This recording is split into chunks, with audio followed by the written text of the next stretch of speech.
It is halftime, and so that means it is time to rant. Back here in studio this week, Kate McFarland alongside my man Christy Maria, back from week with family. Yeah, in got a little in the Christmas break. Philly area, Yep. part of New Jersey that's close to Philly.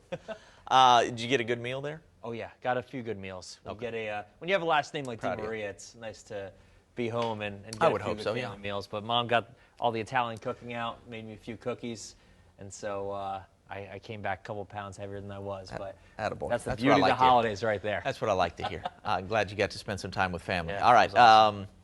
We're sponsored by the Tulsa Oilers, and Chris, our Tulsa Oilers are looking to get off the schneid a little bit here. Yeah, against one of the greatest team names you'll ever hear, the Orlando Solar Bears. I like that. Yeah, it's think of the old Coca-Cola mascot, Okay. the polar bear with the sunglasses. That's basically them. What they're going with. Yeah. It's an ironic nickname. I mean, it's a good name, but I mean, obviously today we don't want them to win. That's right. That's right. 3-game losing streak right now, but they were on a pretty good winning streak before that, got themselves up to the top of the division, and so now you snap that losing streak. You got about 7 days to prepare for the road stand, Yep. and then they'll be back later in January, Yep. back at the BOK Center. All right. We're looking forward to that. The Oilers coming back into town. They were out here this week with us. We were ringing the bell for the Salvation Army and the Red Kettle Drive. And I got to tell you, having 12 dudes in hockey uniforms will stop traffic. It really picked up. The coins started going in the coffer when those boys showed up. So we thank the Tulsa Oilers for their involvement in the community and coming out this week and helping the Salvation Army. All right, let's dive in. We have a bowl game to talk about that will be played tomorrow. It's a beautiful thing. 8 bowl games already in the books, and the only show in town tomorrow before Monday Night Football in the NFL would be your Tulsa Golden Hurricane taking on the Old Dominion Monarchs. I can't even tell you how long ODU has been an FBS team. Hasn't been long, but they rallied down the stretch just like TU did. Yep, TU finished on a 3-game winning streak. For ODU, it was a 5-game winning streak. Chris, this is a game, Vegas will tell you, the Golden Hurricanes should win, and that has been tricky this year. Yeah. That has been tricky, but they should win this ball game. As of recent, though, TU has been playing their own brand of ball. They've been playing games the way they should be playing games, not playing to their that's right. opponents. And it's funny because when you think about this matchup, it's tough to match up these two teams because they play such different opponents. Yeah, But sure, I think absolutely. I think something you can pick out about Old Dominion, and actually Philip Montgomery talked about this a little bit when he was at practice down in Myrtle Beach. Not a terrible assignment, by the way. No, he they're talked having about, fun. Yeah, they're having a blast. They talked about dominating the line of scrimmage. Old Dominion, in their 5-game win streak, has been absolutely living in opponents' backfields. And a little extra treat if you do dominate the line of scrimmage, get the run game going in this game. You get Shamari Brooks 78 yards. He passes 1,000 yards again. That's right. Remember, he was with 30 yards, he becomes the #2 all-time leading rusher in program history. That's So a couple of pretty good milestones. marks, yeah. Shamari's got those, and then Josh Johnson, receiver, is 15 yards away from 1,000 yards. So yeah, those guys who have put in so much time in this program, been such good players, Especially after the letting them torn reach some of those ACLs. milestones is cool. Absolutely. That would be fantastic. But for what Shamari. you're saying is right. It's going to Absolutely. be a challenge. Ronnie, the head coach at ODU, used to be at Penn State before he was at Kansas State.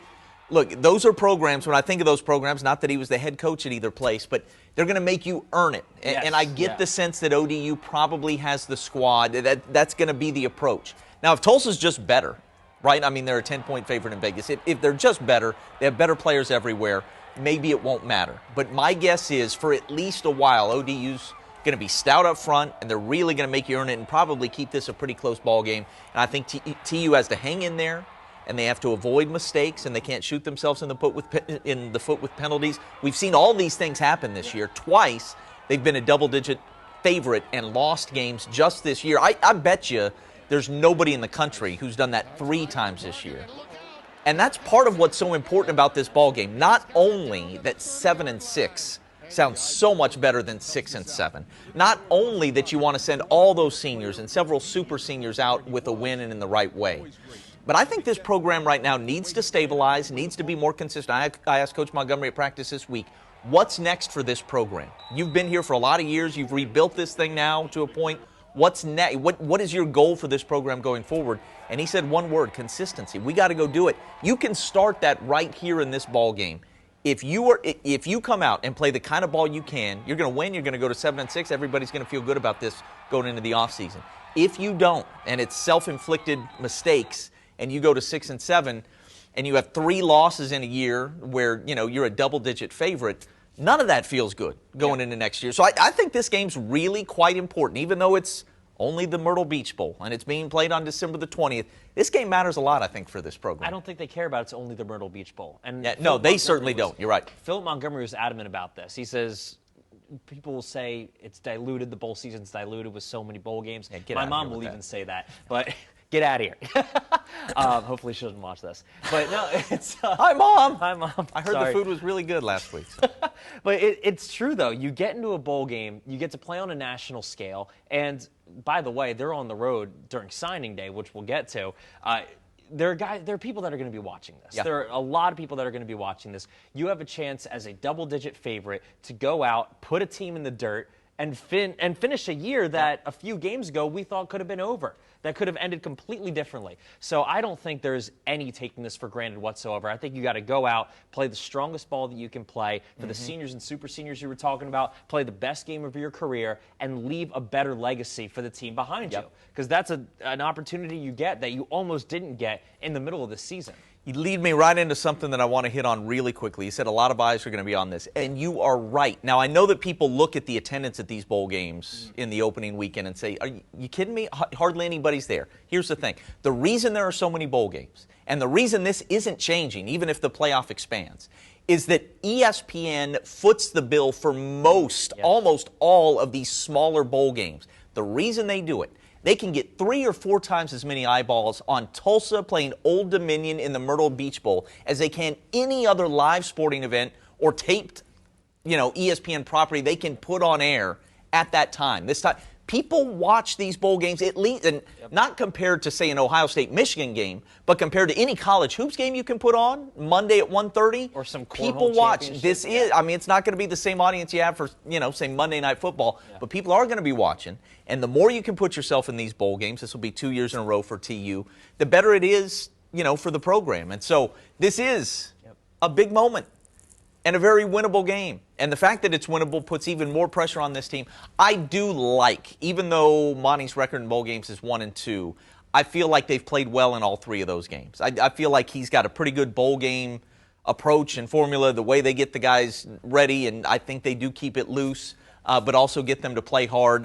His first year they played Virginia Tech, and I think the final score was 55-52. Yeah. And they didn't have a squad that was ready for that, but they played a heck of a game, and then they absolutely blew the doors off Central Michigan the next year. And then last year against an SEC team, by the way, Mississippi State, that team that came into the Armed Forces Bowl last year in Fort Worth with the losing record, is 7-5, I believe, this year with 3 really quality wins, beating Auburn and teams like of that ilk. Really That's right. I mean, that was a team with a fair amount of talent on December the 31st or whenever that game was played, and TU took them to the wire and should have won that ball game. So, in hindsight, I don't think that's a bad loss by any means. I expect what happened all after of the that game was bad, but that was awful. Otherwise, that was, and it ended up costing them the UC Davis game as well. But that said, I expect this team to play well. I expect them to win. It's funny. I don't know always what ESPN's thinking, but I know what they're thinking tomorrow is December 20th. You know what people are doing at work and at home? Absolutely nothing. And they want to watch some football. And that is the only show in town. I think there are going to be a lot of eyes on TU. It is a chance for TU to put away a game that, makes them look good on a national scale, because people think, oh, are they the team that almost beat Cincinnati twice in a row? Are they the team that did this and that? And they took Ohio State to the wire, and I mean, the team that plays absolutely bonkers games just about every time out. You got a shot. All right, we had signing day, and I got to tell you, this went a little bit differently than I expected. When Lincoln Riley initially left for USC, I thought this class might completely crumble for the Sooners. Instead, they signed 13 players. They have a couple more in tow that they hope to sign February, and even beyond that, not just guys who are verbally committed. And they're at number 10 in the country, according to 247 Sports. And then Oklahoma State sneaks in there with a top 25 class and some real blue-chip guys that Mike Gundy said, some of the big boy blue blood programs were coming after late, and they're able to hold those guys off. And then TU signs 12, which is more than they've been able to sign since the early signing day came about 3 or 4 years ago. And they're on the road during all this, too. That's right. So I think all 3 of our programs are pretty happy. Where do you want to start with what you were able to glean from signing day from afar? Well, it's funny because I actually talked about this with one of my buddies who, right after Lincoln Riley left, they were asking, well, what's going to happen with the class? I said, look, the California commits are going to go follow him to California. I think you just have to bite the bullet on this one. The thing that was interesting to me was that the Oklahoma kids, the 4-star prospects, even from Florida, Texas, they all stayed. And I think Bob Stoops had a little bit to do with that. But I think the new guard coming in, I think these commits believe just as much as OU fans do about what this team is about to be, that it's about to be about loyalty. It's about to be about playing hard, winning in the trenches. It's about to be about winning for the guy next to you rather than kind of being a one-and-done type guy. And for some players, especially maybe California kids, not to assume anything about someone from California, but maybe they're thinking, hey, I get a couple years starting, I get a Heisman bid or something, and then I get a top 10 draft pick and I go. I think a lot of the guys that Coach Venables and the staff want to bring in want that kind of 4-year win for the guy next to you, compete for a conference championship or a national championship, and I think they're seeing a coaching staff that can do it. So I think a couple weeks ago, you're in a tailspin mentally about the OU program, and now you're getting these guys with just a couple weeks to build relationships that other coaches have had years to build, and they're keeping guys with a completely different staff. I think that says a lot to where this coaching staff is and where this team is about to be. I don't think they're going to hit a bump in the road. You might see a little bit of a layoff in the next couple of years, but I don't think they're about to hit a massive bump in the road like we could have expected a couple weeks ago. Brent Venables has had incredible success for the last decade recruiting the Southeast. He brings Ted Roof in, who's a guy who spent a lot of time in the Southeast.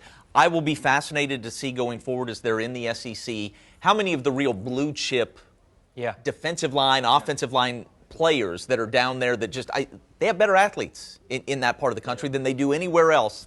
If you want to play for championships, you probably need to get a handful of guys from there. I'll be really interested to see if Venables is able to do that. Obviously, they'll still have to make most of their hay in the state of Texas. But Brent Venables is all about people, and he's all about relationships. And then he's got this track record that's better than any defensive coordinator in college football for the last 2 decades. And for the last decade, it's even better than it was for the decade prior at Oklahoma. What he did at Clemson and the guys he can point to. Look at this guy I sent to the NFL as a first-round pick. He had 8 of them in his time at Clemson. Meanwhile, OU had 1 first-round pick on the defensive side of the ball in all that time. He goes into Union, talks to Jaden Rowe, and says, hey, Isaiah Simmons, you heard of that guy? That's his name, right? Arizona Cardinal. Yeah. First-round pick. The guy who played linebacker but looked like a safety, went about 6'3". Jaden Rowe's about 6'3". I kind of see you as favorable to this guy in terms of comparison. Look, that's about as good a selling point as there is, right? I mean, that's what every kid wants to hear. Oh, you took that guy, and he's now an NFL All-Pro, and, you think I've got some of the same traits?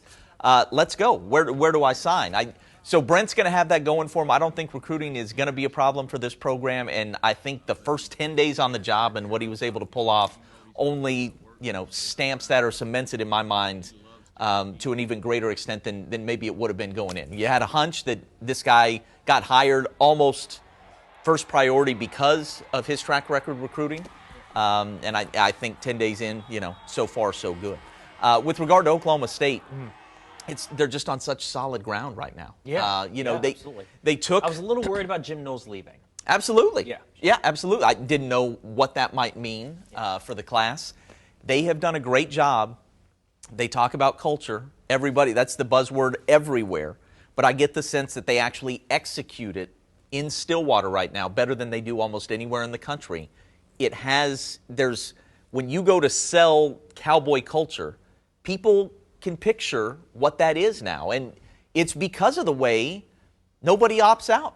Notre Dame's got guys opting out for the Fiesta Bowl. Oklahoma State doesn't. Their defensive coordinator left, but that's it. As many of these guys as can come back for a 5th or 6th year, it seems like they are. Brock Martin is a guy that it just seems like kids love playing for Oklahoma State football right now. And it feels like bit by bit they're selling that vision to recruits, and more kids are catching that vision. And the classes are getting a little bit better, The state of Oklahoma playing better high school football over the last 14 or 15 years, I think has helped Mike Gundy, and he recognizes that. It's a really good class with some difference makers. And, obviously we love to talk about the local kids. And, Braylon Presley is the best high school player I've covered since I've been here. He's been the most fun to watch. And, he's likely to play receiver as opposed to running back. They got two just dynamic running backs coming in, including Beggs' C.J. Brown. Well, how about that? Mike Gundy recruiting 2 Oklahoma running backs. Yeah. That doesn't happen very often. Yeah, and then a third. Yeah, absolutely. So I think that they just have a really good handle. Mike has a really good handle on identifying the kind of kids they need, and then, identifying the kind of athletes that there's more there to be tapped into, that they can develop, and they do that. And so, guys come here as 3 stars and end up being NFL guys by the end. And I think now you have a handful of 4-star types, and you can get even more out of those guys. I believe Shetron is the highest rated recruit they've had since Des Bryant. Wow. That's the kind of kid you get just 1 or 2 of those and sprinkle that in with what's already a great culture and, all-around team. And now you're talking about something that could be really special. They should be, as OU and Texas exit the Big 12, and Baylor's right there vying for it too. But, they should be the #1 program in this league. I think it's important to talk about the Oklahoma kids as well because, you might call us homers. You might say, well, you know more about those guys. And that all is true. But recruiting in the state of Oklahoma is how you get started in having a solid bedrock of recruiting. Mm-hmm. 4 of the top 11 recruits in the state of Oklahoma are going to Oklahoma State. Yep. That's massive. That is huge for them because you have Texas so close, you have Oklahoma so close, and you have a chance to play in the SEC with both those schools, and you still sell these guys in skill positions, no less, to go to Oklahoma State. I think that's massive. Yeah. And you get a defensive end out of Choctaw. I completely slipped on his name. Absolutely. He's a player. Potentially Colin Oliver level, could help us right away is what Mike Gundy's thinking. And Mike Gundy, he doesn't love to play freshmen on the field. He doesn't love that they don't have a lot of experience. He doesn't love sending them out in big games. But at the same, he's talked about this before. He talked about it this season. But he also said the other day, which was really interesting to me, we have a class, especially in the lines, offensive and defensive line, with an opportunity as freshmen to go out there and play. Yeah. I don't know if they use that as selling points. I don't know if they promised that or if they said, hey, here's an opportunity. But they have a talented enough class to send them out there as freshmen. In Mike Gundy's system, a guy who doesn't like to use freshmen, that's massive. That is absolutely huge that they have the confidence in their class to send them out there as freshmen. I think Braylon and Brennan are going to be a blast. They got C.J. Brown, who's going to be fun to watch. They got Talon Shetron, who's going to be fantastic. I think you have potential here to raise a class that could be competing for Big 12 championships and national championships in a few years because you have a class that's going to be so tightly knitted because they're going to have that opportunity to play from day one, and they're going to want to stay in the system until their final day. All right off the plane with that analysis. Well done, Chris. Glad you got a little week away, and now it's time to blow and go, baby. As we have, obviously, next week on the Rant, we'll get into that huge Fiesta Bowl matchup, Oklahoma State and Notre Dame, and then the Alamo matchup with Bob Stoops as interim coach and how, fascinating it's going to be to see Oklahoma and Oregon, and who knows who even is left on those rosters or on those coaching staffs. But you'll be down in San Antonio covering that for us. So absolutely, So seeing Bob Stoops, getting to cover Bob Stoops on the sidelines, not something I ever thought I'd be able to do. Yep. I really never thought I'd be able to do it, and to get to do it for one game. Knowing how much he's making for this game is kind of funny to me. $325K. You know what? Cool. That's $325K. $300,000, and people are going to love him no matter what. People are going to love what he does no matter what, and he doesn't have to coach against Mario Cristobal either, which is it's going to be a fantastic game. I don't care who's opting out. It's 2 good programs. It's 2 fun programs to watch, and they're playing in a game they really care about. They're playing in a game both teams really want to win. Next week on the Rant, we will get into that. Bob Stoops and just kind of the difference between he and Lincoln Riley and just what he's done enhancing his legacy in just this short little month's time. Coming in off the golf course to help sell and save the program a little, for the time being. I think probably helping facilitate the hiring of Brent Venables. And now coaching a bowl game, and this can be career win number 191, which will be really cool. I heard a report, really quickly, that the first guy he visited was R.J. Spears-Jennings. Yeah. To go recruit he was there that him. first day. So he literally came in, started recruiting, but started in Oklahoma. I think that's so fitting. Man, I probably Coach tried to get in Stoops. around at Southern Hills. Just said, And yeah, then, right. Just said, hey, I'm gonna go visit this kid. I'm gonna go talk to him. Hopefully, Gentry Williams keeps his commitment, obviously. But said, you know what? I'm gonna go make sure our guys here in the state of Oklahoma are staying. And then, yeah, maybe he drove the 20, 30 minutes over to Southern Hills and got around. I think we're 151 days away from the PGA Championship at Southern Hills, and we saw Tiger Woods with his boy Charlie today at the PNC, and 11 birdies in a he row. looks a whole lot better. He said he was than I was tired, expecting. but- Man, that would be awesome. All right, that's it for now. We'll talk to you again next week. It's The Rant, sponsored by the Tulsa Oilers. Merry Christmas, everybody.